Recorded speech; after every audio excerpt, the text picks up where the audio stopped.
मित्रांनो good morning. तर आज सकाळी सकाळी सगळं आवरून ना पटकन मी हे पार्सल ओपन करायला बसली, जे कोलॅबरेटरने बार्टर कोलॅबोरेशनमध्ये आलं होतं. आणि ते ओपन केल्यानंतर ना मी लॅपटॉपमध्ये त्याची स्क्रिप्ट लिहिण्याकरता वर्ड उघडत होते आणि तेवढ्यात ना हे व्हिडिओज मला भेटले, जे माझे खूप वर्ष जुने आहेत, ज्यात सिद्ध होतं की मी मेंटल हॉस्पिटलमधून पळून आली आहे. पण असं काही नाही आहे, हे माझे शूटिंगचे व्हिडिओज होते. त्यानंतर सानू आणि मंगलची मस्ती चालू होती आणि इथे गुड्डू एडिट करत होता व्हिडिओ. त्यानंतर डायरेक्ट संध्याकाळी आपण लॉग इन झालो आहे फोनमध्ये आणि इथे मी व्हिडिओ काढत असताना ह्याला व्हिडिओमध्ये यायचं होतं. सबस्क्राईब करा.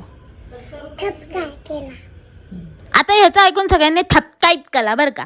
आणि मग इथे मम्मी उद्याची तयारी करत होती आणि मग पटकन मी पण आवरलं. मला खरं जायची इच्छा नव्हती कारण बरं नव्हतं, पण मग कालकेचा मला वाटलं शेवटचा दिवस असेल म्हणून मी पटकन निघालं. तर इथे येताच पाऊस चालू झाला होता, पण थोड्या वेळाने तो थांबला आणि मग इथे आम्ही गेलो होतो मौत का कुवा बघण्यासाठी. कारण स्पेशली मी त्याच्यासाठी जाते.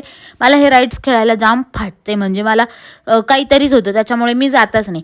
आणि इथे आम्ही स्पेशली मौत का कुवा बघायला आलेलो आणि इथे त्यांना इतकं ॲप्रिसिएशन भेटलं हे बघूनच मला खूप बरं वाटलं. कारण की फालतूच काहीतरी मजाक घेत असतात, पण ह्या वेळेस मी बघितलं तर जरा खूप चांगलं ॲप्रिसिएशन भेटलं त्यांना. त्यानंतर मग आम्ही तिथनं निघालो आणि बाहेर आल्यानंतर परत हा जो पाळणा आहे तो बघून त्याच्यात बसायची इच्छा झाली, पण नंतर आठवलं की नको, उलट्या पालट्या होतील म्हणून. घरी येताना आम्ही ही मलाई बर्फी घेऊन आलो होतो, कारण की मम्मीचा बड्डे होता 2 तारखेला म्हणून. मग येताना आम्ही घेऊन आलो केक, त्यालाच म्हणून केक कट केला आणि मग त्यानंतर हे मी घेतलं होतं येताना. आणि yes guys, that is it for the day. Bye bye.